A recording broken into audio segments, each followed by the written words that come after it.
অনেকে এখনো পর্যন্ত বিভিন্ন জিনিস নিয়ে কামড়া কামড়ি আরম্ভ করেছে। মির্জা আব্বাস সাহেব কয়েকদিন আগে ঘোষণা দিয়েছিলেন, আমি ছিলাম ওখানে, বলছিল জীবনে যদি কিচ্ছু না পায় কোনো আফসোস নেই, অন্তত হাসিনা চলে গেছে এটাই আমার সান্ত্বনা। আপনি টের পাচ্ছেন জয়নুল আবদিন ফারুককে কুকুরের মতো পিটিয়েছে। একটা বিরোধী দলীয় চিফ হুইপের মতো মানুষ, তারা যদি 5 বারের এমপি, এই লোকটা যদি পুলিশের হাতে পিটানি খায়, তাও যেভাবে মেরেছে মানুষ এভাবে মারে না। রিমান্ডে আমি মার দেখেছিলাম, কিছু মানুষ দেখতাম চোখ মুখ বেঁধে, মনে হয় যে মাটির নিচে যেখানে এমন পিটানো পিটাতো, হাতের নখ তুলে নিত। আমি কয়েকজনের নখ দেখি নাই, পায়ের নখ তুলে নিত। এই কঠিন অবস্থায় ওদের যে চিৎকার, ওরা তো নয় সাধারণ মানুষ, ওরা হয়তো ওই ডাইল মাইল খায় অথবা ওই লাল পানি খায়, এরকম কিছু মানুষ, অথবা মানুষ মার্ডার করেছে। জয়নুল আবদিন ফারুক সাহেব মানুষ মার্ডার করেছে না বলেন? যিনি মেরেছিল কোথায়, সে লোক কই? তারা তো আর পাওয়া যাচ্ছে না। হারুন আঙ্কেলের জীবন তো শেষ করে দিয়েছে। হাও আঙ্কেল, আমার সাথে ওই ছোট হুজুরটা ছিল জেলে, আমার ঘরেই ছিল। আমারে মাঝে মাঝে রাতের বেলা যখন কারারক্ষী এসে তাহাজ্জুদ নামাজের জন্য ডেকে দিত, রাত 2:30 3টার দিকে, আমরা 2 জন এক ঘরে। ওই ওঠার পরে নামাজ, এত সময় নামাজ পড়বো, 2.5 ঘন্টা 3 ঘন্টা, 1-1.5-2 ঘন্টা নামাজ পড়ে বাকির সময় গল্প করতাম যে কি হয়েছিল বলেন। যে হুজুর, আমি একটা ছোট মানুষ, আমি আপনার মাজা পর্যন্ত না, আমার কাছে দাঁড়ালে আমার মাজা পর্যন্ত, অথচ আমার রাত 1:30-2টার দিকে নিয়ে গেল ওই যে ফকিরাপুল নাকি ওই জায়গা, হাতির ঝিল, রাস্তার 2 পাশে ব্লক করে দিয়ে আমার পোশাক আশাক সব খুলে দিল। আমি এমনি ছোট মানুষ, জিনিসপত্র আমার ছোট, তাই বলে আমার সব খুলে নেবে? আমার তো বয়স আছে, ওর ওই সময় 27 বছর বয়স, এখন 30 বছর। হঠাৎ করে একটা মহিলা নিয়ে আসলো কোন জায়গা থেকে, অর্ধ উলঙ্গ, ওরে নিয়ে আমার পাশে দাঁড় করিয়ে ওর বছর ঘাড়ের সাথে হাত লাগান। আমি ছোট মানুষ, ওর মাথা পর্যন্ত ওর ঘাড়ে আমি হাত দেবো কি করে? তারপরেও তো আমি পুরাটাই ফিরাই উলঙ্গ, আর ও মহিলাও এরকম। আর আমার হাতে কোন জায়গাতে একটা সিগারেট ধরিয়ে বলছে, আপনি টানবেন, আমরা ছবি তুলব, সকালবেলা দেখাবো যে হুজুর এইরকম। আচ্ছা, অসহায় লাগছিল নিজেকে, একটা বরদোয়া দিলাম যে আল্লাহ এই কাজগুলো যারা করছে, কনস্টেবল ছিল, পুলিশের এএসআই, একজনকে ডাকলাম, ভাই আপনারা যা করছেন, হারুন সাহেব জানে না মানে উনি তো করাচ্ছে। এত খারাপ লাগলো যে লোকটারে আমি কি মনে করতাম, আর কি করছে। বললাম, আল্লাহ আমার যা দেখাইলো ওরেও তুমি এভাবে দেখিও। আল্লাহ এই জন্য ওরে দেখিয়েছে। কয় ইঞ্চি আর বলার দরকার নেই। এত অপমান আমার বাংলাদেশে যদি 10 জন হয়, তার ভেতরেও একজন। আলেমদের সাথে যারাই যোগে যোগে বেয়াদবি করেছে, প্রত্যেকটাকে আল্লাহ কিছু না কিছু দেখিয়েছে। ঐশী ছিল আমাদের পাশের জেলে, ওই যে বাবা আমাকে জবাই করেছিল, ঐশীর বাবাও তো পুলিশ। হাজার হাজার আলেমের উস্তাজ জনায়েদ, আল্লামা জনায়েদ বাবু নগরী রহমতুল্লাহ আলাইহি, লোকটা মারা গেছে, আমি জেলে থাকতে উনি মারা গেছে। ওনারে দাঁড়ি ধরে উল্টা পাল্টা কথা বলেছিল যে তোমার আল্লাহকে ডাকো, কি করতে পারে দেখবো। উনি বলেছিল যে আমাকে গালি দেন, নবীর সুন্নাত নিয়ে এরকম উল্টা পাল্টা করবেন না, আল্লাহ কিন্তু আপনাকে সত্যি ছাড়বে না। ছাড়িয়েছে না, মেয়ের হাতে জবাই করিয়েছে। আলহামদুলিল্লাহ বলার দরকার নেই, কিন্তু কাজটা কত নিকৃষ্ট বলেন তো। নিজের সন্তান জন্ম দিয়ে তার হাতে জবাই হওয়া লাগে, পৃথিবীর ইতিহাস পাল্টিয়ে দিয়েছে। এই জন্য আশা করছি আলেমদের সাথে, সত্যিকার যারা আলেম, আলেম নামে জালেম যেগুলো এই ফরিদউদ্দিন মাসুদের মতো এরকম না, সত্যিকারের আলেম যারা জ্ঞানের ওপরে আমল করতে গিয়ে দুনিয়ায় জুলুম নির্যাতন স্টিম রোলার শিকার হয়, এই মানুষগুলোর সাথে বিয়াদবি করবেন। মন থেকে কিছু বললে মজলুম অবস্থায় কিন্তু আরো সে চলে যাবে। এই জন্য আমরা বেঁচে থাকবো, এই পাথর আল্লাহ যে সরিয়ে দিলেন, আমি আর কিচ্ছু চাই না। অন্তত এখন যদি একটু কথা বলে দুনিয়া থেকে বিদায় নিতে পারি, এইটাই আমার সান্ত্বনা। অন্তত জালেম তো বিদায় নিয়েছে। বাংলাদেশে শুধু নোয়াখালী না, বহু জায়গায় যাওয়ার পরে উঠবো বলে না, হবে না। কেন? নামটা সমস্যা। আমির হামজা বাদ দিয়ে অন্য হুজুর নিয়ে আসেন, কোনো অসুবিধা নেই। আরে ভাই, অন্য হুজুর এসে কি আপনার বাবার কথা বলবে? আর কোরআনে কারিম থেকে যদি সঠিক কথা কেউ তুলে না ধরে, তার কথা শোনাই তো জায়েজ নেই। নবীদের চাইতে ভালো মানুষ দুনিয়ায় ছিল না। নবীকে পর্যন্ত আল্লাহ ধমক দিয়েছেন, ইয়া আইয়ুহার রাসূল বাল্লিগ মা উনজিলা ইলাইকা মির রাব্বিক।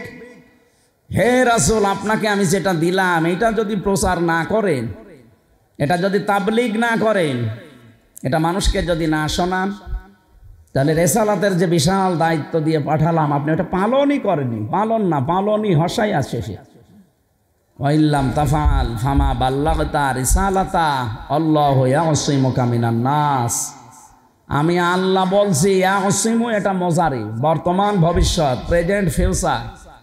আপনি যদি সত্যিকারে কোরআনে কারিম প্রচার করতে পারেন ইখলাসের সাথে, আমি আল্লাহ কিয়ামত পর্যন্ত, শুধু আপনাকে না, ইয়াসিমু যেহেতু মজারি, যখন থেকে নাজিল হয়েছে ওই দিন কিয়ামত পর্যন্ত এই আয়াত থাকবে কোরআনে। কিয়ামত পর্যন্ত যারা সত্যিকারের আপনার মতো প্রচার করবে, আমি তাদেরকেও আপনার মতো বাঁচাবো। আল্লাহর এই গ্যারান্টি আমাদের বিশ্বাস হয় না? আল্লাহু লা ইয়াহদিল কওমাল কাফিরিন। আমি আল্লাহ বলছি, কোনো কাফেরকে পথ দেখাচ্ছি না, দেখাবো না। কাফের প্রশ্ন আসতে পারে, কত কাফের তো মুসলমান হয়।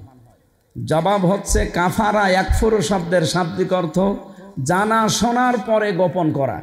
অনেক কাফের না জেনে হয়তো কুফরি করে। ইন্ডিয়ার এই যে মলম সাংবাদিক, যেটা হকার, এই কয়েকটা হকার মিলে কয়েকটা সাংবাদিক চ্যানেল যারা উল্টাপাল্টা বাংলাদেশ সম্পর্কে তথ্য দেয়, এগুলো কিন্তু জেনে শুনে দেয়। আপনি না জেনে হঠাৎ করে একটা কথা চলে এসেছে, ওটা যদি মিথ্যা হয় আপনি মাপ পেয়ে যাবেন। কিন্তু একেবারে উদ্দেশ্য প্রণোদিত ভাবে একটা মানুষকে, একটা দেশকে কালার করার জন্য বিশ্বের কাছে আপনি উঠে পড়ে লেগে যাবেন, এইটার কোনো ক্ষমা নেই।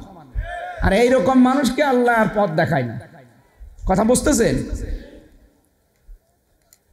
এই দেশটার পেছনে লেগে আছে এই প্রতিবেশী নামে কলঙ্ক। এরা সারাটা জীবন এরা মিথ্যা ছড়িয়েছে এই দেশটা নিয়ে, যে এই দেশে নাকি সংখ্যালঘু নির্যাতন হয়। এটা যে ডাহা মিথ্যা কথা, ভয়েস অফ আমেরিকা কয়েকদিন আগে রিপোর্ট দিয়েছে, না, এটা পুরাটা মিথ্যা। তামাম পৃথিবীর ভেতরে 257টা রাষ্ট্র, একমাত্র দেশ বাংলাদেশ যেখানে সাম্প্রদায়িক সম্প্রীতি সবচাইতে বেশি। আমার এই ছোট্ট বয়স, আমি যেহেতু আকিস গ্রুপে আছি, ওনাদের খতিব আমি, এই হিসাবে বহু দেশে আমারে নিয়েছে। একবারে একটা ভিসা লাগিয়ে দেয়, প্রায় 37টা দেশে যাওয়া যায়। বহু দেশে ওনার মাধ্যমে, উনি যেহেতু নিজে যায় আর সাথে করে আমার ওনার প্রতিষ্ঠানগুলো দেখায়, ওখানে যে সেমিনার করায়। কয়েকদিন আগে কয়েকটা দেশে নিয়ে গেল, বড় বড় দেশ এগুলো। এই সমস্ত জায়গায় যে দেখেছি সাম্প্রদায়িক সম্প্রীতি পৃথিবীতে যে বলা হয় বাংলাদেশে 1 নম্বরে, আসলেও 1 নম্বরে। এখানে রোজা আর পূজা পাশাপাশি হচ্ছে। পৃথিবীর কোন দেশে হয় আপনি দেখান? আমি পাইনি। পৃথিবীর রোজা আর পূজা এক দেশে হয় একেবারে পাশাপাশি, আমি কোনো জায়গায় পাইনি, শুধু শুনেছি, পাইনি কোনো জায়গায়। বাংলাদেশে দেখেছি। মাইক্রোসফট এরা চালায় হচ্ছে খ্রিস্টানরা, অথচ এখন রিপোর্ট দিচ্ছে এই বাংলাদেশে আগস্টের 5 তারিখের পর থেকে আজ পর্যন্ত সবচাইতে বেশি মানে শান্তিতে আছে, নিরাপদে আছে যারা অমুসলিম তারা। আমরা মুসলমানের হয়তো হালকা পাতলা কষ্ট পাচ্ছি, কিন্তু ওরা নিরাপদে আছে। ওরা নিরাপদে আছে, এই জন্যে ওদের মুখ থেকে এখন বাধ্য হয়ে এই কথাগুলো বের হচ্ছে। কয়েকদিন আগে এই যে পঞ্চগড় আর মাগুরা, এই 2 জেলা থেকে 2 জন মহিলা গিয়েছিল ভারত। সাংবাদিক ওই মলম যেটা আছে, ওর ভাইরা ভাই হবে, এসে বলছে, আপনি বলেন যে আপনার মেয়েকে রেপ করা হয়েছে বাংলাদেশে, আপনারা আর টিকতে পারছেন না, এই জন্যে আপনারা প্রচার করতে পারেন না বলে চলে এসেছেন। বলাই কি বলিস? আমি এসেছি আমার মেয়ের হাতের চিকিৎসা করার জন্য। আর সবচাইতে বেশি আমরা নিরাপদে আছি আগস্টের 5 তারিখের পর থেকে। ওর মুখ গেছে পোড়াটা বন্ধ হল। এগুলো বিশ্বের আন্তর্জাতিক মিডিয়া দেখছে না? আপনি এতদিন মিথ্যা ছড়িয়ে পার পেয়েছেন শুধু কন্যার কারণে। এখন কন্যা নেই, এখন আর কোনো ছাড় নেই। এদেশের মানুষকে যে ভয় দেখিয়েছিলেন ওই ভয় আল্লাহ পুরাটা উল্টি আপনাদের দিয়েছে। ওরা আমাদের ভয় দেখিয়েছিল যে আমরা না খেয়ে মারা যাব, এখন নিজেরাই না খেয়ে মারা যাচ্ছে। ওই দেশে এমন একটা উগ্রপন্থী জাতি, ওরা এই হিন্দুরা, সব হিন্দু না, যারা উগ্র তাদেরকে বলছি,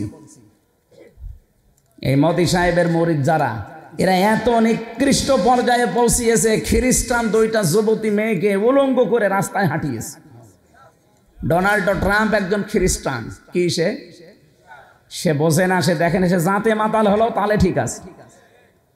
সে ক্ষমতা পাওয়ার পরে যে 20 তারিখে তার শপথ, ও অলরেডি বলেই দিয়েছে যে আমার মেয়েকে, আমার মাকে যারা উলঙ্গ করে রাস্তায় হাঁটাতে পারে, 16 লাখ ভারতীয় আছে আমেরিকায়, সব পাঠিয়ে দেব। আমি শপথ নেই, আমার মনে হয় দাদার ধুতি খুললো বলি। এখনো তো টের পাননি। এতদিন কন্যার কারণে দেশের মানুষ কিছুই বলতো না, যে মেয়ে দিয়েছি থাক, আবার অশান্তি হবে।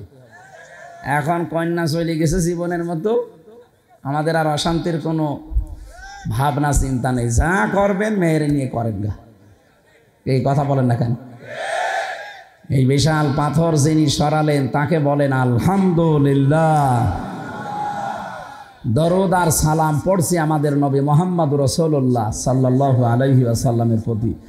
আমরা কোরআনে কারিম থেকে মাত্র 1 আয়াতের 4 ভাগের 1 ভাগ পড়েছি। সূরার নাম সূরা মায়েদা, 120টা আয়াত আছে, মাত্র একটা আয়াতের সংখ্যা 12 নম্বর আয়াত থেকে 4 ভাগ করলে 1 ভাগ হয়, অতটুকু আমরা তেলাওয়াত করলাম। তাফসীর আকারে কথা বলবো ইনশাআল্লাহ। কোরআনে কারিম যারা শুনতে এসেছি আমরা আজকে আনন্দিত, যদিও এটা গ্রাম অঞ্চল বা মানে সেই রকম শহর তো না, এটা নাকি গ্রাম অঞ্চল, প্রত্যন্ত অঞ্চল।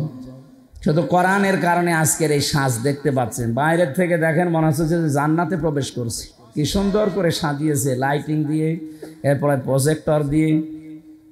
জান্নাতের ভেতরে যারা ঢুকবে এই মানুষগুলোকে আল্লাহ আর কোনোদিন বের করে দেবে না। খালিদিনা ফিহা লা ইয়াবগুনা আনহা হিওয়ালা। জান্নাতে যারা প্রবেশ করে এদেরকে আল্লাহ বের করে দেয় না, আর এরা বের হতেও চাইবে না। সুতরাং আজকের এই ময়দানে যারা ঢুকে পড়েছে, নবীর ভাষায় কিন্তু এটা জান্নাত। এটা কি জান্নাত? এটা যে জান্নাত আমাদের বিশ্বাস হয়। কোরআন হাদিসের কথা যেখানে বলা হয়, নবীজি বলেন সাময়িক কিছু সময়ের জন্য ওটা জান্নাতের বাগান হয়ে যায়। যেহেতু কোরআন বলছে জান্নাতে কেউ প্রবেশ করলে তাকে আল্লাহ আর বের করে দেয় না, আর সে বের হতেও চায় না। এখন যদি কেউ চলে যায় বুঝবেন ও জান্নাত ভালো লাগছে না, চলে যাবেন। যতক্ষণ আছি আমরা কোরআনের জন্য আছি ইনশাআল্লাহ। দুনিয়ায় যে যা পেয়ে আনন্দ করছে, উল্লাস করছে, করুক। আমরা দেখবো আমার সম্পর্ক যে আনন্দও করি ওটা কি কোরআনের সাথে হয় কিনা।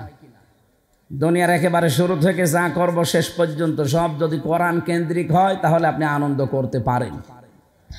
আল্লাহ রাব্বুল আলামিন বলেন, কুল বিফাদলিল্লাহি ওয়া বিরহমাতিহি ফাবিযালিকা ফালিয়াফরাহু হুয়া খায়রুম মিম্মা ইয়াজমাউন। সূরা ইউনূস 11 নম্বর পারা 14 নম্বর পৃষ্ঠার 7 নম্বর লাইনের 58 নম্বর আয়াত। এটা কোরআনে কারিমের 10 নম্বর সূরায় আছে। তাফসিরে ফি জিলালিল কোরআন থেকে বলছি, সাইয়্যিদ কুতুব রহমাতুল্লাহ আলাইহি লিখেছেন, আল্লাহ পাক বলেন, হে নবী, দুনিয়ার মানুষকে আপনি বলে দেন তারা যেন আনন্দ করে আমার কোরআন নিয়ে। কোরআন কি মাথায় নিয়ে নাচবেন আপনি? না, স্যার বলছিলেন না সৎ কাজে আদেশ অসৎ কাজে নিষেধ, এটাই কোরআনের মেন কথা। নবীজি নবুয়ত পাওয়ার আগেই এই দুইটা তিনি পালন করতেন। কি কথা বোঝেন? সৎ কাজে আদেশ করা, অসৎ কাজে নিষেধ করা, এইটার জন্যে আল্লাহ জান্নাতের ভেতরে হযরত আদম আলাইহিস সালামের যে ক্লাস নিয়েছিলেন এই দুইটা বিষয়ের উপরে। এটা হয়তো অনেকে জানেন না, আমি সিক্রেট ওপেন করছি আজকে। এদিকে তাকান, যান বসেন, আপনি বসেন, ভালো করে বসেন। এখানে অনেক মানুষ আমরা এটা জানি যে জান্নাতের ভেতরে ফেরেশতাদের সামনে হযরতে আদমকে আল্লাহ সম্মানিত করেছিলেন। কিসের কারণে? ওয়াল্লামা আদামাল আসমাআ কুল্লাহা ইলা আখিরি আয়া। সূরা বাকারার ভেতরে আল্লাহ বলেন, আমি আদমকে শিখিয়েছি যত কিছুর নাম আছে সব। এবার আমরা যারা জ্ঞানী মানুষ, বিশেষ করে আলেম, তাদেরকে বলছি, এখানে এসএম এর বহু বচন আসমা। এসএম মানে নাম, আসমা মানে নাম সমূহ। আপনার কি মনে হয় ক্লাস নিচ্ছে সরাসরি কে? ছাত্রকে? আদম নবী, সাধারণ মানুষ না। ভালো করে বোঝেন তো, ক্লাস নিচ্ছে সরাসরি আল্লাহ নিজে, আর ছাত্র আমাদের মতো কেউ না, সরাসরি আমাদের বাবা, সমস্ত মানুষের বাবা তিনি, তারপরও নবী তিনি। এমন জায়গায় ক্লাস করাচ্ছে যেটা দুনিয়ার সাধারণ জায়গাও না। জায়গা কোনটা? জান্নাত। বলেন বলেন। আমাদের কি মনে হয় যে এখানে আল্লাহর নাম বলতে আলু, পটল, ঝিঙা, বেগুন এগুলোর নাম শিখিয়েছে? এখানে সিলেবাসভুক্ত আলেম যারা আছে জিজ্ঞাসা করেন তো, প্রত্যেকেই ও কথা বলবে, আমিও বলবো, কারণ আমি এভাবেই পড়েছি। এইটা পড়ে আমরা কামেল পাস করি, এইটা পড়ে আমরা মাস্টার শেষ করি। যে আসমা বহু বছর আল্লাহ দিয়েছেন, বিভিন্ন জিনিসের নাম শিখিয়েছেন, যে এটা পাখি, এটা গাছ, এটা আলু, বেগুন, পটল, ঝিঙা না। কোনদিন চিন্তা এসেছে আপনার মাথার ভেতরে? আমি কিন্তু গবেষণামূলক কথা বলি, চিন্তা ভাবনা করে আন্দাজে কোনো কথা, গতানুগতিক কথা বলার আমার অভ্যাস নেই।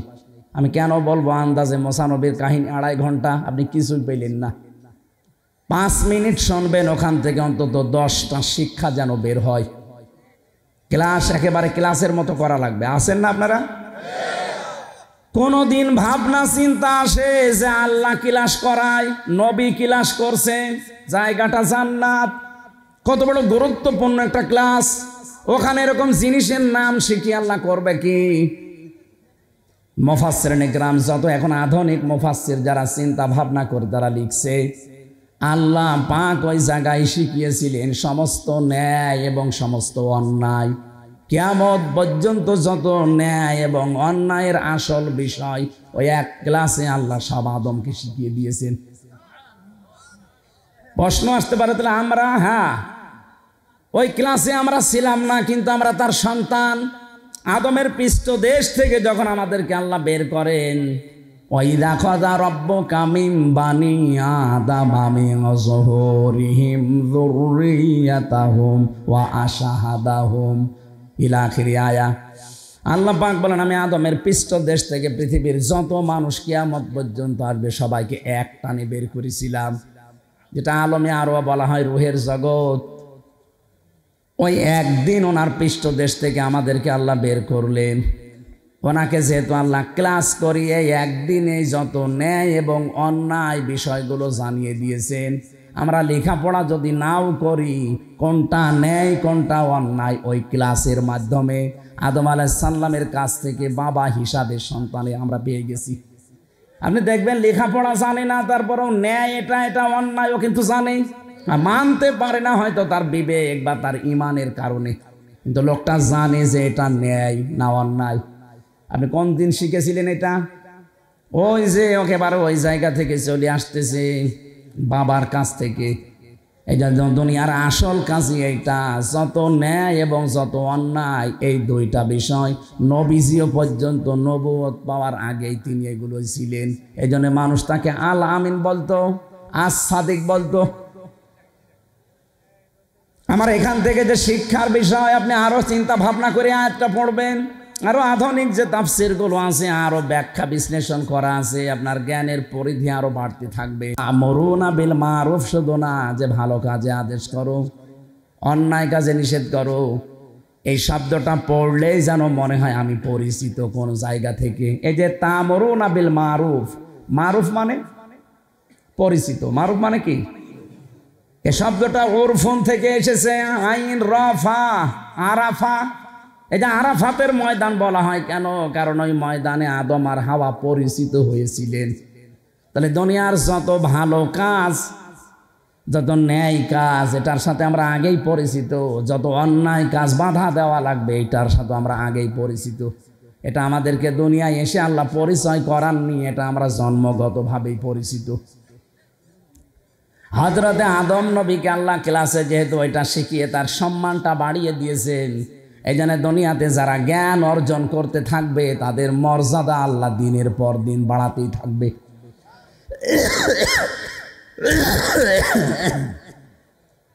এই তথ্যটা আছে সূরা মুজাদালা 28 নম্বর পারার 2 নম্বর পৃষ্ঠার 14 নম্বর লাইনের 11 নম্বর আয়াতের মাঝের অংশে আছে ওয়াল্লাযীনা উতুল ইলমা দারাজাত।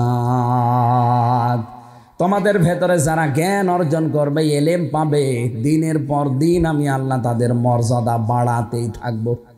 শুধু বাড়াবো না, দারাজাত বহু বচন। যারা এলেম পাবে তাদের মর্যাদা বাড়তেই থাকবে। প্রশ্ন আসতে পারে কত জ্ঞানী মানুষকে আল্লাহ এখন মানুষকে দিয়ে অপমান করাচ্ছে। হ্যাঁ, জ্ঞান অর্জন করলেই হবে না, জ্ঞান অনুযায়ী আমল থাকা লাগবে। কথা বুঝতেছে?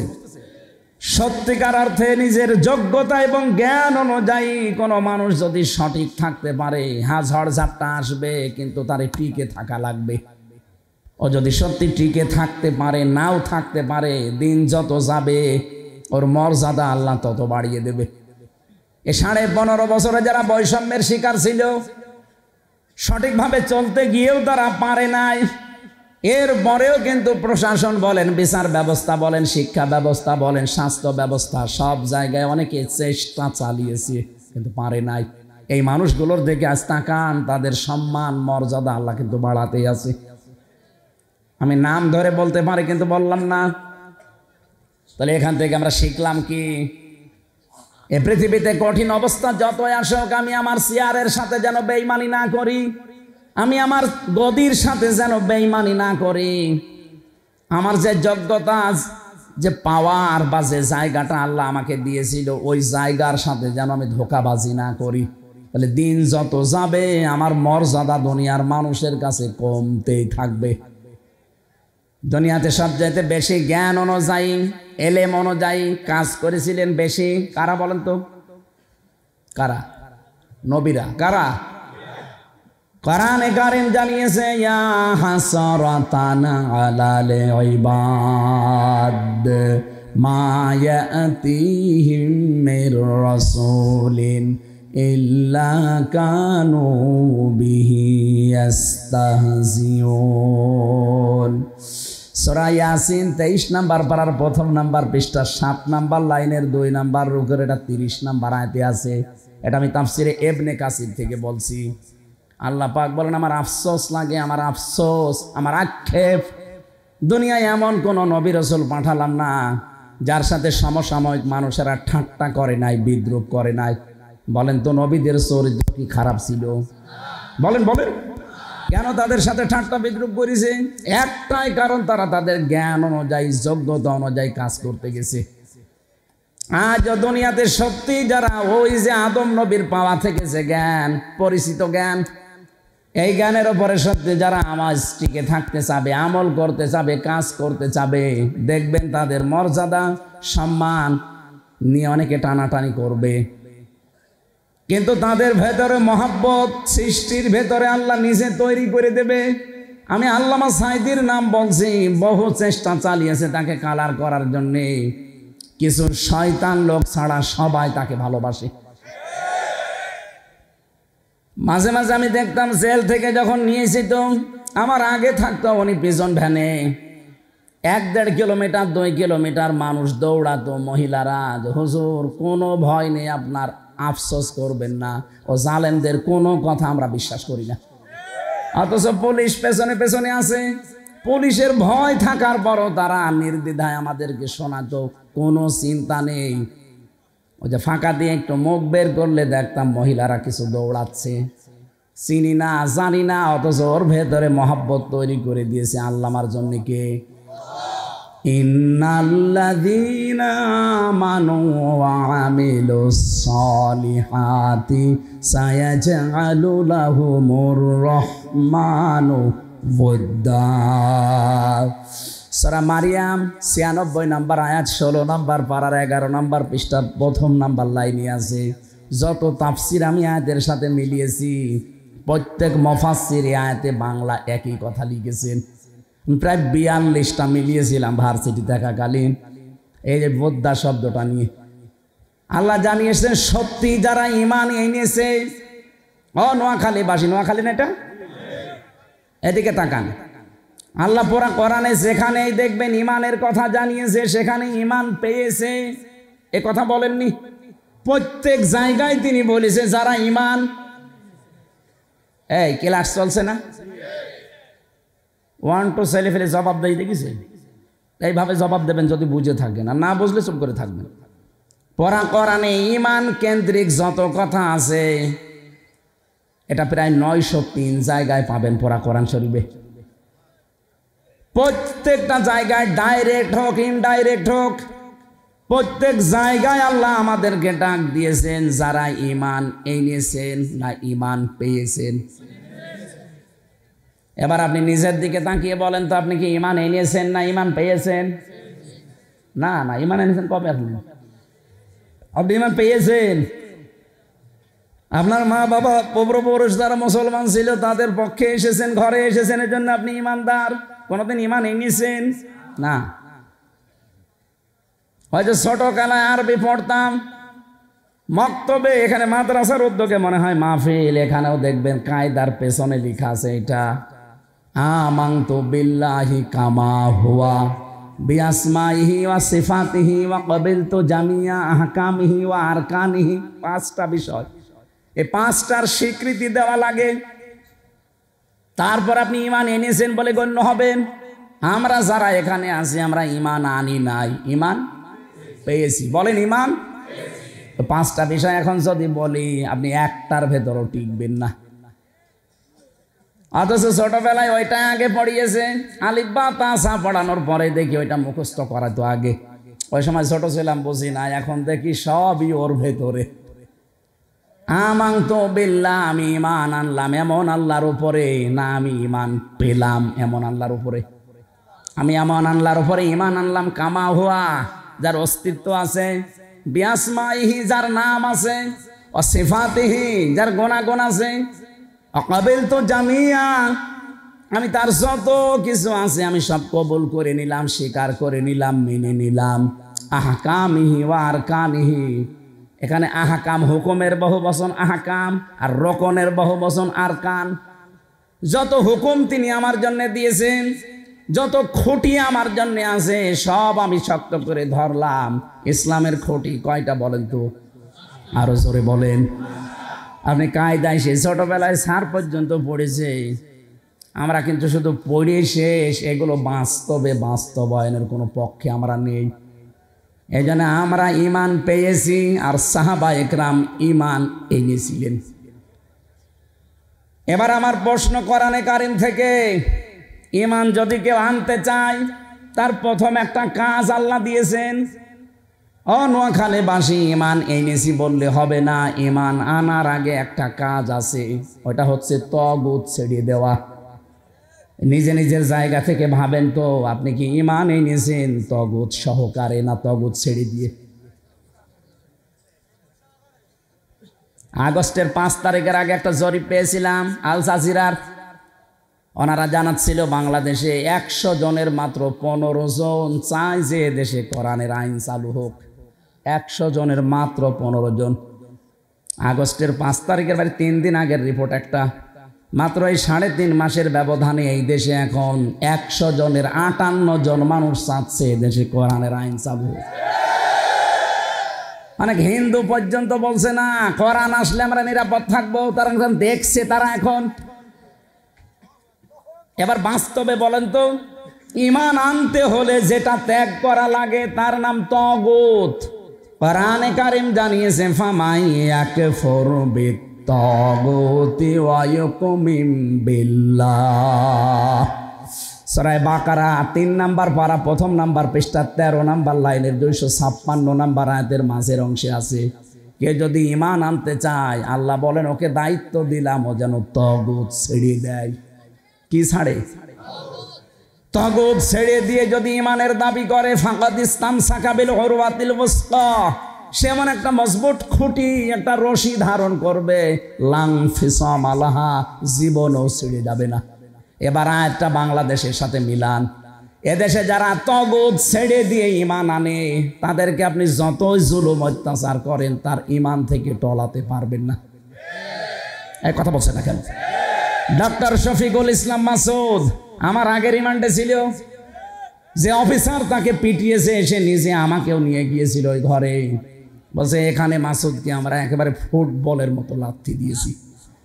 7-8 জন মিলে এই ঘরের ভেতরে তার চোখ বেঁধে এমন ভাবে লাথি দিয়েছি, ফুটবলকে যেভাবে মানুষ 4-5 জন মিলে মারে ওইভাবে মারিয়েছি।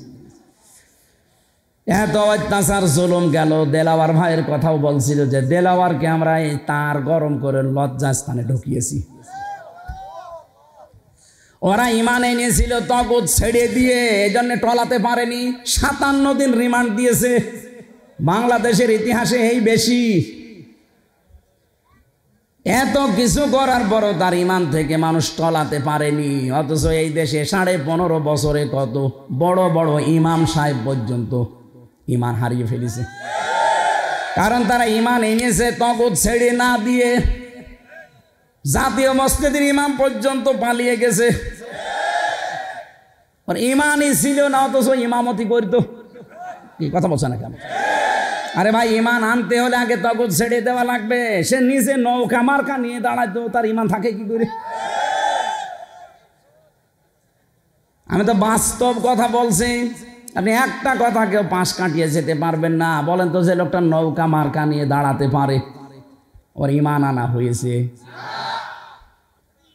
এত বড় একটা জালেমা মহিলাকে সে নাম দিয়ে দিল কওমি জননী। আমার সাথে 76 জন আলেম ছিল জেলখানায়, ওরা সবাই ওই দিন সি আস্তাগফিরুল্লাহ করল কি এই কথা বলে বদদোয়া করছিল যে লোকটা আমাদেরকে ডুবিয়ে দিল একেবারে। নিজের একটা স্বার্থের কারণে জাতীয় মসজিদের ইমাম হওয়ার জন্য আপনি জালেমা মহিলাকে নিজেও জানেন যে জুলুম করছে, আপনি নিজেও জানেন যে এই লোকটার কারণেই ইলিয়াস আলীর মেয়ে বুকের ভেতরে নিয়ে যেভাবে মায়া কান্না করছিল, তখনও জানতো যে ইলিয়াস আলী বেঁচে আছে।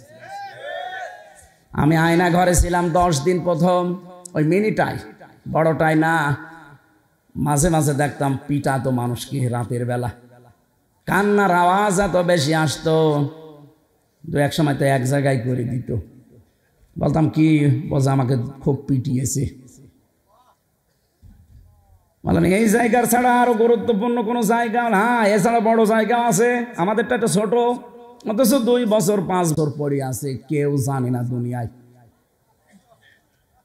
এইটাই যদি এত কঠিন হয়, বিগ যেটা বড় যেটা আয়না ঘর, সেটা শুনতাম নাকি ওইটার সাথে ভারতের মাটির নিচ দিয়ে সুড়ঙ্গ পথ করা আছে, বেশি ঝামেলা করবা তোমারে কিন্তু মাছের খাবার বানিয়ে দেব, এই কথা বলতো। ইনি না, এনার কলিগরা আমার রিমান্ডে 10 দিনে কি কথা বলেছে, যা বলতে বলছে এটা যদি না বলেন তাহলে আপনার বউ তুলে নিয়ে আসবো। এই দেখেন, কোরআন শরীফ আমার সামনে এই কথা আমারে বলেছিল যে আপনার বউ তুলে নিয়ে আসবো। তখন আমার ম্যাডামেরও বাচ্চাটার মাত্র 7 মাস বয়স। ওই অবস্থায় ওর শরীরে চলে না, আর তুলে নিয়ে আসতো। আমি জানি, আমি যদি না বলতে চাইতাম, ওর তো চরিত্র নেই, ওরা ঠিক তুলে নিয়ে আসতো। রাত 12টা-1টার দিকে হঠাৎ করে এসে 4-5 জন মুখ বাঁধা, এই রেডি হন। কি রেডি হবে? তোমার নিয়ে যাব। মানে মনে হচ্ছে ছেড়ে দেবে। চোখ মুখ বেঁধে গাড়ির ভেতরে নিয়ে খালি ঘোরায়, কোথায় কোথায় নিয়ে যায় কেউ তো জানে না। হঠাৎ রাত 2টা-3টার দিকে দেখবেন গাজীপুর বঙ্গলে, অথবা ওই যে টাঙ্গাইল মধুপুর জঙ্গলে, কি এখানে কি দৌড় দেন, ছেড়ে দিলাম। যেই দৌড়াবেন পেছন দিক থেকে গুলি করে বলবে ক্রস ফায়ারে মরে গেছে। এই চলছিল দেশে, আমি নিজে তো দেখেছি, এই চলছিল। ওই সময় আমার মনে হচ্ছিল ইলিয়াস আলী বেঁচে আছে, কিন্তু ওনারে মনে হয় এই যে 23-এর দিকে মেরে ফেলিস। অথচ মায়া কান্না করছিল না তার মেয়েটাকে বুকের ভেতরে নিয়ে, যে তোমার বাবাকে যদি বেঁচে থাকে আমি বের করে দেবো। আরে আপনি জানেন তো বেঁচে আছে, ওই সময় বের করে দিলেই তো ওগুলার এতিম হয় না।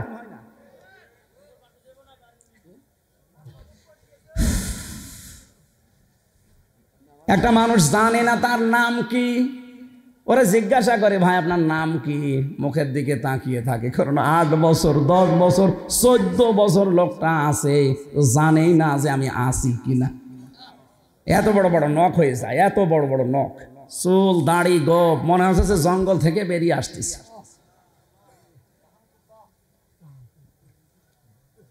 কেউ কেউ দেখতাম নখ দিয়ে ওই যে দেওয়ালের সাথে খুশিয়ে খুশিয়ে ভাঙ্গা ভাঙ্গা অক্ষরে লিখে রাখতো, ভাই যদি বাইরে যেতে পারেন এই নাম্বারটা জানাবেন যে আমি বেঁচে আছি। সকালবেলা কয়টা পচা ছোলা দিয়ে যেত, পারলে খান না পারলে ফেলে দিন। সকালবেলা, দুপুরবেলা দিত এক মোট ভাত, মনে হচ্ছে কেউ মাখিয়ে দিয়েছে। মুফতি ফখরুল ভাই নোয়াখালীর সন্তান, এই যে হাতিয়ায় বাড়ি, আমার সাথে ছেলে ছিল শেষে 3 বছর। আমারে মাঝে মাঝে দেখতাম এবার 60 পাট হয়ে শুয়ে আছে, হাত পা ছেড়ে দিয়ে। এমনি তো এদিকে 3.5 হাত, এদিকে 1.5 হাত, এতটুকু ঘর। কি হয়েছে ভাই এইভাবে থাকেন? হামজা তুমি তো জানো না আমারে কি করেছিল, আমারে নিয়ে পায়ের ভেতর দিয়ে ভাবে হাত দিয়েছে। সামনে যে লোহার ব্যারিকেড দেওয়া, ওর সাথে হাত লাগিয়ে তালা লাগিয়ে দিয়েছে। আরে 1 মিনিট, 5 মিনিট, 10 মিনিট না, বছরের পর বছর ওইভাবে আমি বসে আছি। 1-1.5 মিনিট সময় দিত টয়লেট করার জন্য, 1-1.5 মিনিট। বলেন তো একটা মানুষ এভাবে কয়দিন থাকতে পারবেন আপনি? আর এখনো পর্যন্ত দেখি অনেকে জালেমের পক্ষে সাফাই গায়, স্ট্যাটাস দেয় যে কি করেছে বুবু আমার, পালিয়ে যাওয়া লাগলো। তোমার সাথে তো করেনি, তোমার বাবারে যদি 14 বছর আটকিয়ে রাখতো আয়না ঘরে, তখন টের পেতি।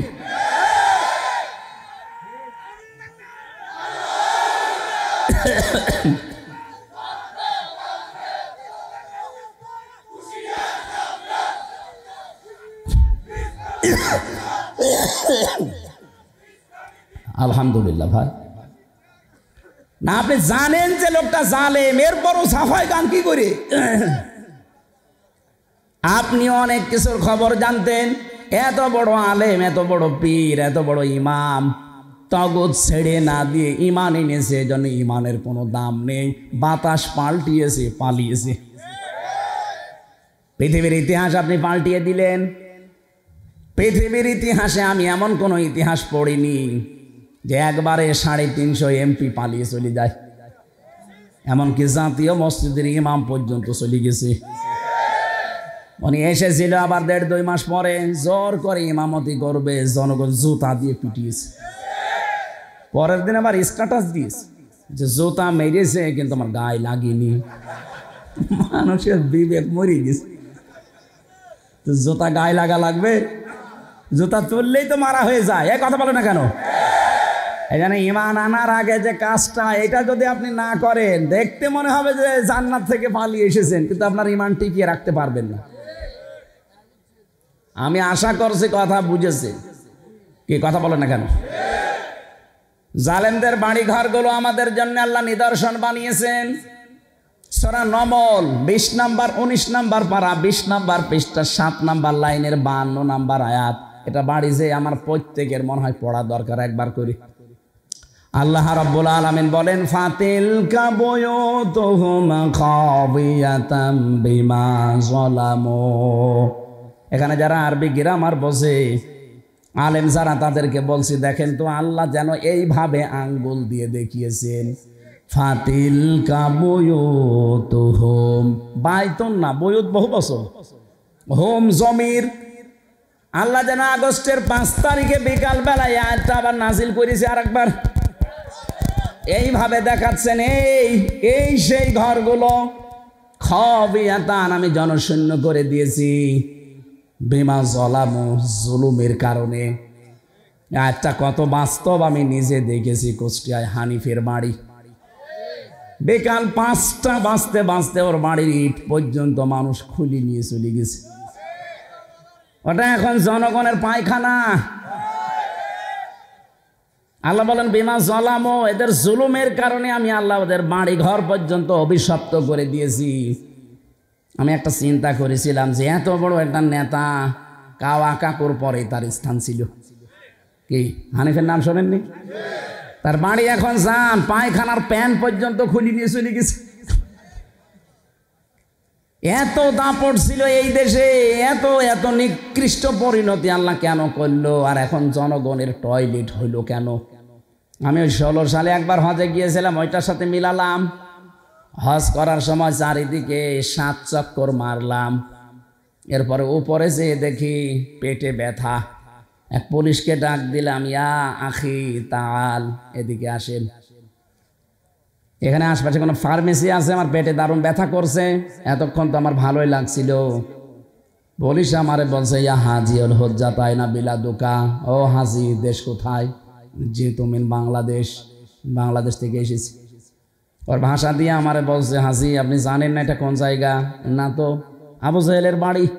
আপনি এখনো পায়খানা না করে দাঁড়িয়ে আছেন, তাড়াতাড়ি করেন। পায়খানা করে দেখি আমার পেটের ব্যথা ভালো হয়ে গেছে।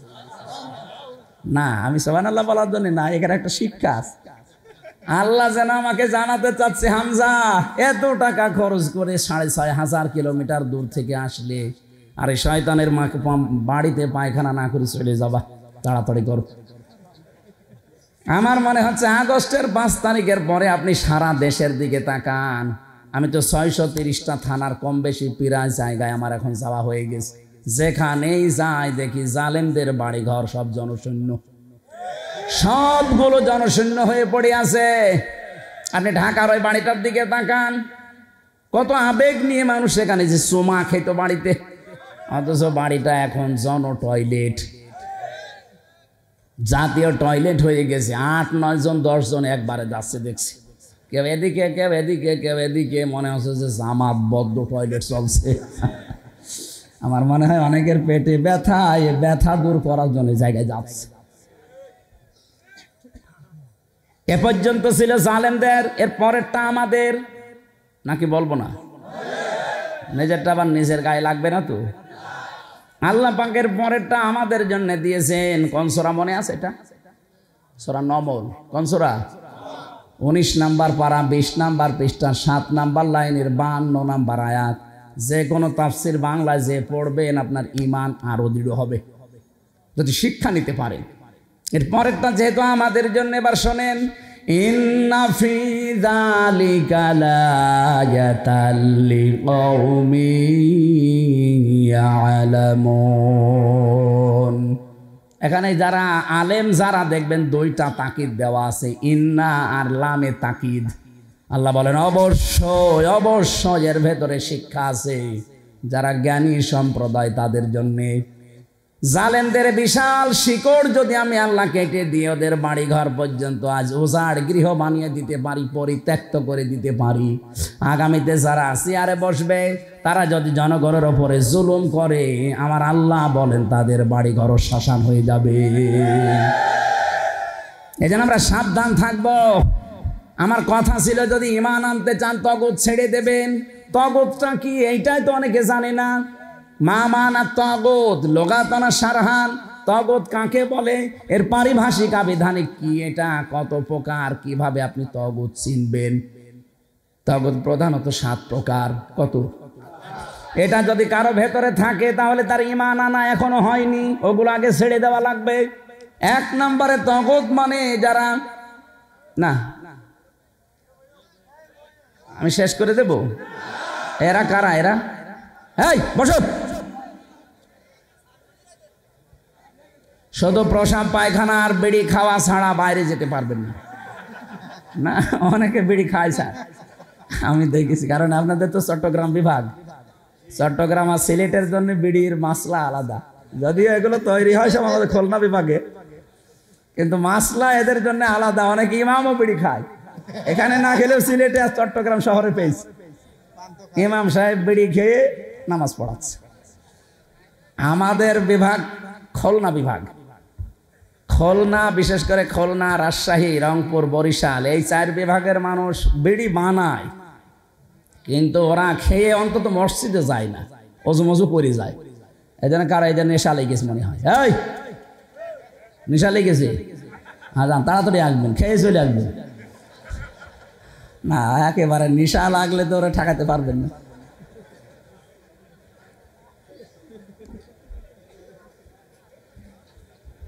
তাগুত চেনার উপায় বলছিলাম, প্রথম হচ্ছে তাগুত তারা যারা অহংকারী। কারো ভেতরে যদি অহংকার থাকে বুঝবেন ওর ঈমান আনা হয়নি। এই কথা বলেন, শয়তান ছিল তাগুত, সে ছিল অহংকারী। আনা খায়রুম মিনহু খলাকতানি মিন নার ওয়া খলাকতাহু মিন তিন। আল্লাহ বলেছিলেন সেজদা দাও, ও বলেছিল না আমাকে তুমি আগুন দিয়ে বানিয়েছো, এটা মাটি দিয়ে বানিয়েছো। এটা আমিত্ব প্রকাশ করা, নিজে অহংকার করা, একের ছাড়া অন্যকে নিজে ভালো মনে করা, এটা হচ্ছে শয়তানের স্বভাব। যাদের ভেতরে এই দোষ আছে বুঝবেন আপনি আর মানুষ নেই, আপনি শয়তান হয়ে গেছেন। কথা বুঝতেছেন? 2 নম্বরে যারা অশ্লীলতা ছড়ায়, নিজেদের গোপন অঙ্গগুলো যারা সৃষ্টি জগৎকে দেখিয়ে আরো শান্তি পায়, বুঝবেন ওটা একেবারে টাটকা নির্ভেজাল শয়তান। এই বাংলাদেশে বহু মানুষ আছে যেটা নিজেকে দেখানো দরকার, নিজে ঢেকে রাখা দরকার, ওইটা আরো মানুষকে উন্মুক্ত করে দেখায়। কত মানুষ আছে নিজের বউ যদি সুন্দর হয় ও আর দিশায় পায় না, করবে কি, আরো পার্লারে ভালো করে সাজায়, মোটর সাইকেলের পেছনে নিয়ে বাজারে ঘরে আর মানুষকে দেখায় যে জিনিস আমার আছে। তোর জিনিস আছে, আমি কি করব? এটা লজ্জা থাকা দরকার না? আপনার স্ত্রীর সৌন্দর্য আপনার জন্যে, ওটা মানুষকে বিলিয়ে দেখানোর জন্য না। এটা যদি দেখানোর সম্পদ হতো, আমাদের আদম নবী আলাইহিস সালাম তার স্ত্রী এই পৃথিবীতে বিশ্ব সুন্দরী ছিল 1 নম্বরে, হযরত হাওয়া আলাইহিস সালাম। তার চেহারার কাটিং আল্লাহ নিজের হাত দিয়ে বানিয়েছিলেন। এত সুন্দর করে পৃথিবীতে কোনো মহিলাকে আল্লাহ বানাননি, কিয়ামত পর্যন্ত বানাবেও না। কিভাবে বানিয়েছিলেন হযরতে আদম, আমি তাফসিরে পড়েছি, উনি ঘুম থেকে উঠে দেখলেন ডান দিকে বসে আছে হযরতে হাওয়া। উনি দেখলেন, দেখার পরে ধরতে গেলেন। আল্লাহ পাক বলেন দেখাও যাবে না, ধরাও যাবে না। হযরতে আদম বলেছিলেন আল্লাহ দেখা যাবে, ধরা যাবে, কোন কায়দা আছে সেটা বলেন। বিয়ে করা লাগবে, আমি রাজি আছি।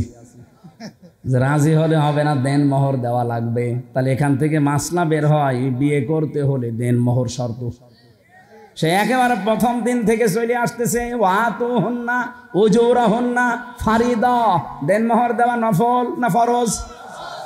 যারা বিয়ে করেছেন দিয়েছেন, যদি বাকি থাকে মরণের আগে দিয়ে দেবেন। ওই মরে গেলে তখন আমি যে বলবো যে দেন মোহর বাকি আছে, ও মহিলা মাফ করে দিও, জীবনও মাফ হবে না। আর মেয়েরা যদি কোনো জিনিস পায় ও যে মাফ করে, আমার মনে হয় না।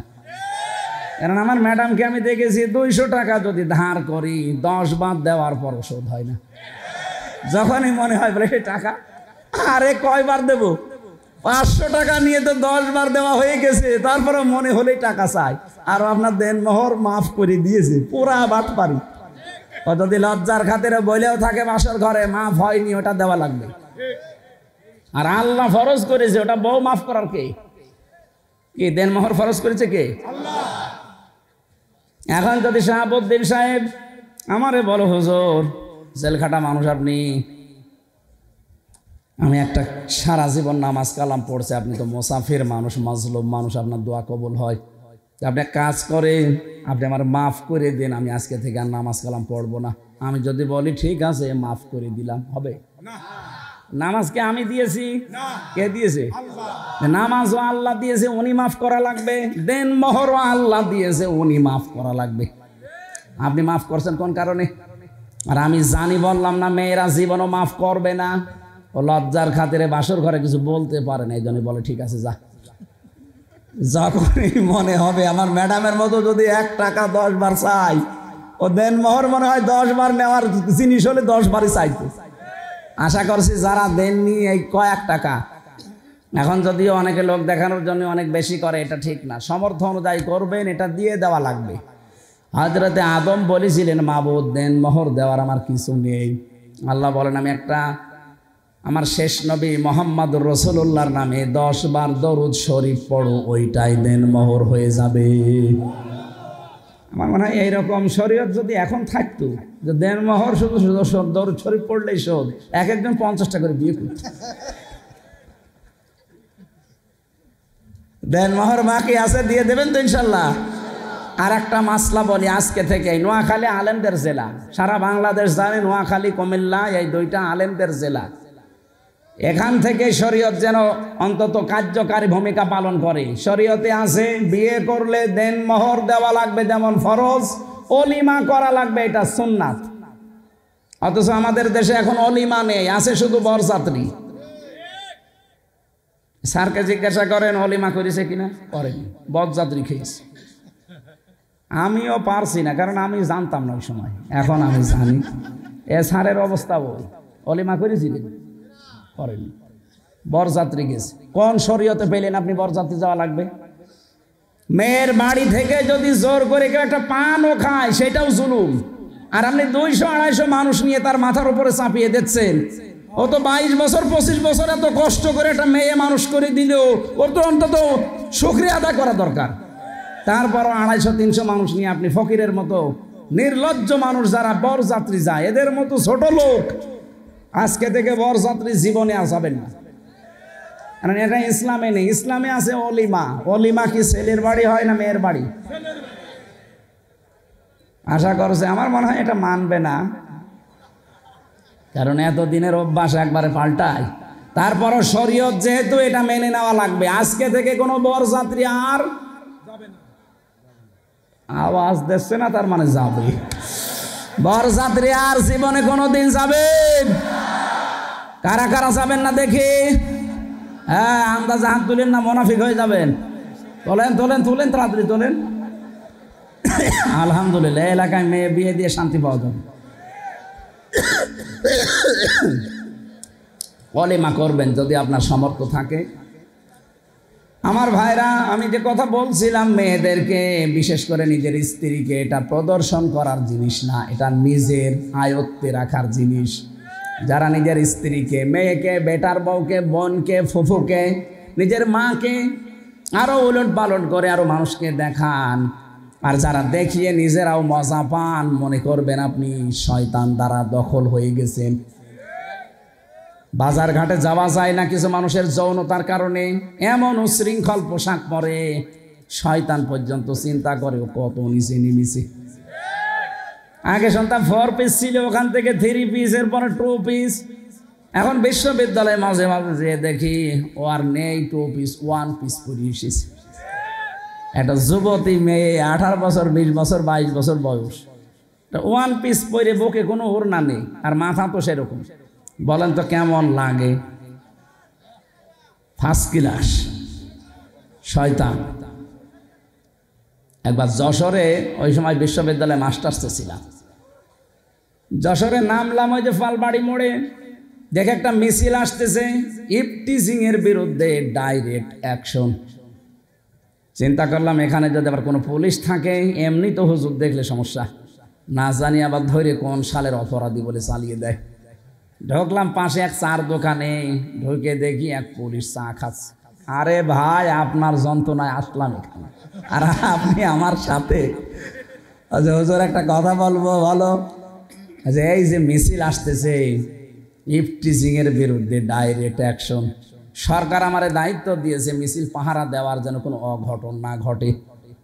যশোর MM কলেজের মেয়েরা সামনের সারিতে যেভাবে মিছিল করছে, এক হাতে ব্যানার আর এক হাতে এইভাবে চালাচ্ছে, ইফটিজিং এর বিরুদ্ধে ডাইরেক্ট অ্যাকশন।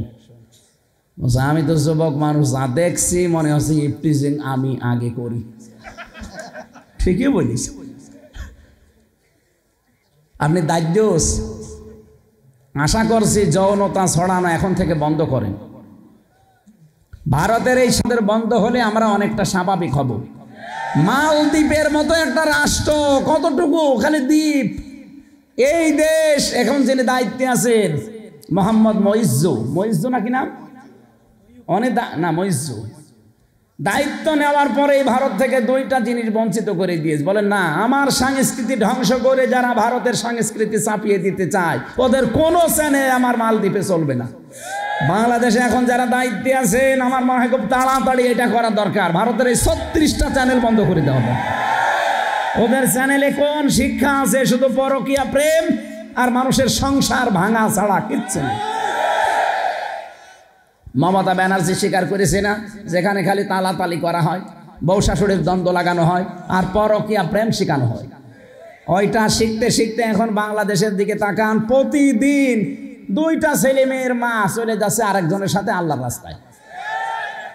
এটা আল্লাহর রাস্তা? কুষ্টিয়ায় আর 7 দিনের ভেতরে আমি এই যে দেখছি প্রায় 11 থেকে 12 জন মহিলা, একটা ছেলে আছে মেয়ে আছে, স্বামী বাদ দিয়ে চলে এসেছে আরেকজনের কাছে। না, আমি অনশন করব, আমার বিয়ে করা লাগবে। আমি সব আপনাকে দিয়ে দিয়েছি, এখন পুলিশই কি করবে? ওকে ধরে রাখা জিনিস। পরকীয়া প্রেম যারা করছে, একটা সংসার ভাঙার পৃথিবী ভাঙা সমান। বিশেষ করে ভাবির সাথে, আর প্রতিবেশীর স্ত্রীর সাথে, আর বিবাহিত মেয়েদের সাথে। এই লাইনে যারা আছেন এক্ষুনি তওবা করা লাগবে। আপনি এমনিতেই যদি অবিবাহিত কোনো মেয়ে পছন্দ হয় বিয়ে করতে পারেন, এতিম অসহায় সামর্থ্য থাকলে বিয়ে করে ফেলেন। অথবা কোনো মহিলা যদি বিধবা হয়, স্বামী পরিত্যক্তা হয়, স্বামী মরে গেছে, স্বামী পরিত্যক্তা, এরকম মহিলা যদি অসহায় পান, সামর্থ্য থাকলে বিয়ে করে নেবেন। কিন্তু লাইন করা যাবে না। যারা এই লাইন করে করে একেবারে সব কিছু শেষ করে দিয়ে এখন আপনি আস্তাগফিরুল্লাহ পড়ছেন ওই ওসির মতো, হবে? আর এটা থেকে মুক্তি পাওয়ার জন্য 2টা ঔষধ আছে।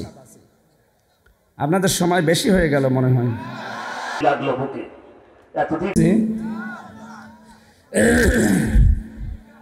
কোরআনে কারিমের সূরা নূর 18 নম্বর পারা 12 নম্বর পৃষ্ঠা 8 নম্বর লাইনের 30 নম্বর আয়াতটা বাড়ি যেয়ে পড়বেন। 2টা ঔষধ আল্লাহ দিয়েছেন।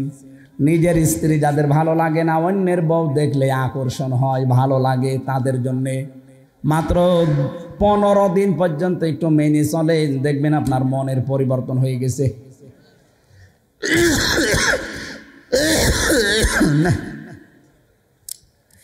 স্বাভাবিক হচ্ছে না কাশি।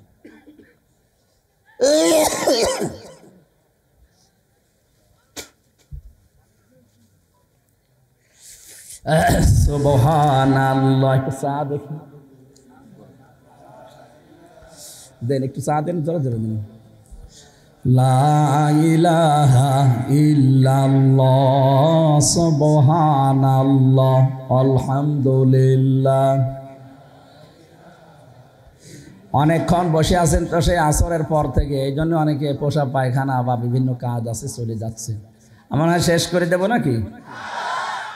না, তারপরও ক্লাস চলছে। ক্লাস কয় ঘন্টা করে মানুষ? স্যারের জিজ্ঞাসা করেন 45 মিনিট, আর আমাদের 1 ঘন্টা 20 মিনিট হয়ে গেছে। এত বড় ক্লাস করা ঠিক না। তাহলে আগেরটা আবার মনে রাখতে পারবেন না। আশপাশে মাহফিল আছে আমার, আর আশপাশে থাকলে দরকার হয় সেদিন বলতাম এর পরের অংশগুলো। আমারও তো আবার বেঁচে থাকা লাগবে, খাওয়া হয়নি এখন। আমি তো না খেয়ে চলে আসলাম, একটু তাড়াতাড়ি শেষ করি। আপনারা এসে তো আধা ঘন্টা লস হয়ে গেল। দেন, আরে চা দিতে কিয়ামত হয়ে যাচ্ছে। কি করে? ও বা, চা আনতে গেছি, ও আমার খাওয়া হয়েছে। সুবহানাল্লাহ আলহামদুলিল্লাহ লা ইলাহা ইল্লাল্লাহ সুবহানাল্লাহ।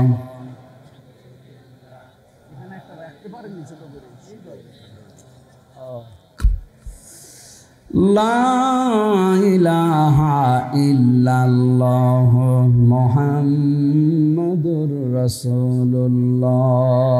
আল্লাহুম্মা সাল্লি আলা সাইয়্যিদিনা মাওলানা মুহাম্মদ ওয়া আলি সাইয়্যিদিনা মাওলানা মুহাম্মদ। আমার ভাইরা, আমি তাগুত ছেড়ে ইমানে আনার কথা বলছিলাম। তাগুত ছেড়ে দিয়ে যদি ইমান আনতে চাই আমরা, 1 নম্বরে আমাদেরকে অহংকার বর্জন করা লাগবে। 2 নম্বরে অশ্লীলতা যৌনতা ছড়ানো, এটা বাদ দেওয়া লাগবে। 3 নম্বরে যে মানুষগুলো অপচয় করে, এটা বন্ধ করা লাগবে। আল্লাহ রাব্বুল আলামিন কোরআনে কারিমে শুধু একটা বিষয়ের জন্য তিনি জানিয়েছেন, যারা অপচয় করে এরা শয়তানের ভাই হয়ে যায়। ইন্নাল মুবাদ্দিরিনা কানু ইখওয়ানাশ শায়াতিন ইলা আখিরি আয়া। এই জন্য তাগুতের এই যে অর্থগুলো আছে তাফসিরে ইবনে কাসিরে দেখবেন, এগুলো দেখে দেখে পড়ে ছেড়ে দেবেন। এরপরে ইমানের দাবি করবেন, আপনার ইমান এত মজবুত এত শক্ত হবে, পাহাড় টলে গেলেও আপনার ইমান কেউ টলাতে পারবে না। আল্লাহ আমাদের ওইরকম ইমান আর তৌফিক দিন, বলেন আমিন। কোরআনে কারিমের আজকের তেলাওয়াতকৃত আয়াতের সাবজেক্ট ছিল আল্লাহ আছে কাদের সাথে। এটা আমরা চাই না জানতে? 5টা কাজ দুনিয়ায় যারা করতে পারবে আল্লাহ বলেন আমি তাদের সাথে আছি। ওয়াকাল আল্লাহু ইন্নী মাআকুম, অবশ্যই আমি আল্লাহ তোমাদের সঙ্গে আছি, মানে আমার রহমত তোমাদের সাথে আছে। যদি 5টা কাজ দুনিয়ায় কেউ নির্দ্বিধায় করতে পারে, লাইন আকামতুমুস সালাত, যারা নামাজ কায়েমের জন্য চেষ্টা চালাবে, এটা রাষ্ট্রের ব্যাপার। কার ব্যাপার? এটা ওয়াজ করে হয় না, যেহেতু রাষ্ট্রের ব্যাপার, এজন্য এমন একটা রাষ্ট্র তৈরি করার জন্য চেষ্টা চালাতে হবে যেখানে নামাজ কায়েমের বিধান আছে। 2 নম্বরে আতাইতুমুজ যাকাত, যারা সম্পদ থাকলে যাকাত দিয়ে দেবে, এটাও রাষ্ট্রের ব্যাপার। এটা শুধু ব্যক্তিগতভাবে দিলে আর ব্যক্তিগতভাবে বেশি যাবেন, কিন্তু এটা ব্যাপার রাষ্ট্রের। ওয়া আমানতুম বিরুসুলি, 3 নম্বরে রাসূলের উপরে ঈমান আনা। প্রশ্ন আসতে পারে এখন যে রাসূল কই? রাসূল নেই, রাসূলের নায়েব আছে, উত্তরাধিকারী। তাদেরকে বিশ্বাস করা লাগবে এবং আযযারতুমুহুম, সাহায্য করা লাগবে এই বিধানগুলো জারি করার জন্য। ওয়া আকরাদতুমুল্লাহ আকরাদান হাসানা। 4 নম্বরে এই মানুষগুলোকে আল্লাহকে ঋণ দেওয়া লাগবে, উত্তম ঋণ। আমার প্রশ্ন হচ্ছে, আল্লাহ কি গরিব যে তাকে ঋণ দেওয়া লাগবে? আল্লাহর বান্দাদের ভেতরে বহু মানুষ এমন গরিব আছে না যে ঋণ নিতে চায়? উত্তম ঋণ তাকে দেওয়া লাগবে, তাহলে দান করার চাইতে ডবল সওয়াব পাওয়া যাবে। আল্লাহ রাব্বুল আলামিন এরপরে জানিয়েছেন লাউ কাফিরান্না আনকুম সাজ্জিয়াতিকুম, এগুলো যদি সত্যিই কেউ করতে পারে তার জীবনের অপরাধগুলো ঢেকে দেব। ওয়ালা উদখিলান্নাকুম জান্নাত, প্রবেশ করাবো আমার এমন একটা জান্নাতে তাজরি মিন তাহতিহাল আনহার, যার তলদেশ দিয়ে নদী আর নহর প্রবাহমান। ফামান কাফারা বাদা যালিকা মিনকুম, এ বক্তব্য শোনার পরে কেউ যদি মুখ ফিরিয়ে চলে যায়, ফাকাদ দাল্লা সাওয়া সাবিল, সে যেন হেদায়েতের পথ থেকে বহু দূরে চলে গেল। আল্লাহ আমাদেরকে যেন হেফাজত করেন, তাকে সঙ্গে রাখার জন্যে এই 5টা কাজ দুনিয়া আঞ্জাম দেওয়ার তৌফিক দিন। না, আমি সহ প্রত্যেকে ব্যস্ত এবং একটা নির্ধারিত সময় থাকে। এটা মাদ্রাসার মাহফিল, তো যিনি দিয়েছেন তিনি একাই পারেন, তারপরও আপনাদেরকে একটু শরিক রাখতে চান। 5টা মিনিট সময় চাচ্ছে উনি, যে 5 মিনিট ওনার লোকজন যাবে, আপনার সমর্থ মতো যা পারেন যেন শরিক থাকবেন। 2 টাকা হলেও দিয়ে দেবেন। কই লোকজন নেই আপনার? দ্রুত দ্রুত এই ছেলে, একটু তাড়াতাড়ি করো, তাড়াতাড়ি করো, তাড়াতাড়ি করো। যারা আছে ব্যাস গলায় দেওয়া দেখবেন, ব্যাস আছে ওদের কাছে দিয়ে দিন। আমি জেলখানায় নারী পুরুষের দাম্পত্য কলহ নিয়ে বই লিখেছিলাম। এটা আমার মনে হয় এখানে পাওয়া যায়, যদি পান আপনারা নিয়ে বউকে মেয়েকে পড়াবেন, কাজে লাগবে। দাম্পত্য জীবনের কলহ এবং তার সমাধান কি, কোরআন আর হাদিসে। হাতের বামে আছে, হাতের বামে এই জায়গায়, এই সাদা গাড়িতে আছে। ওই যে সাদা গাড়ি দেখা যাচ্ছে ওখানে আছে, যাওয়ার সময় নেই। বসেন বসেন, বেশি বেশি করে দান করেন, দোয়া হবে, বসেন। টাকার কথা বললে মানুষের হুজুর ওয়াজ করে মরে যা।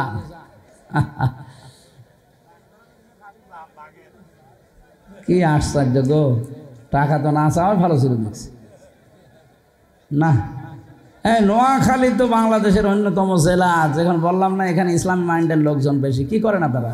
বদনাম হয়ে যাবে। এই যে ক্যামেরা দেখছেন না, বসেন বসেন বসেন। যারা যাচ্ছে ওনাদের কাছে দয়া করে দিয়ে দিন। না আর হবে না। আল্লাহুম্মা আমিন। লা ইলাহা ইল্লা আনতা সুবহানাকা ইন্নী কুনতু মিনাজ জালিমিন। রব্বুল আলামিন, এ বিশাল আয়োজনে যারা শ্রম দিয়েছে, পিয়ারু ভাই এককভাবে এলাকার মানুষকে নিয়ে কোরআনের বাগান সাজিয়েছে, মেহেরবানি করে এই সুন্দর আয়োজন কবুল করে নাও। সওয়াবগুলো তুমি নবীজির রওজায় পৌঁছিয়ে দাও। মাহফিলের সম্মানিত সভাপতি আল্লাহ তাআলা আমার শ্রদ্ধাভাজন ব্যক্তিত্ব মোহাম্মদ শাহাবুদ্দিন, তার জীবনটাকে তুমি কবুল করো, তার জীবনের ভালো ভালো কাজগুলো মঞ্জুর